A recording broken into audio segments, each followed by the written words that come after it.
করছি, এই শামীমকে যতক্ষণ না পর্যন্ত গ্রেফতার করা হবে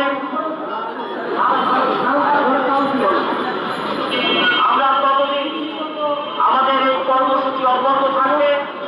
এবং আমরা চাই উনি শামীম যেখানে পলাতক থাকুক না কেন সেখান থেকে খুঁজে বের করে তাকে অবিলম্বে গ্রেফতার করে এবং তার দোষর যারা রয়েছে তাদেরকে খুঁজে বের করে তাদেরকে বিচারের আওতায় এনে তাদেরকে গ্রেফতার করার জন্য আজকে আমরা জোর দাবি করছি। আমরা বিশ্বাস করি যে এই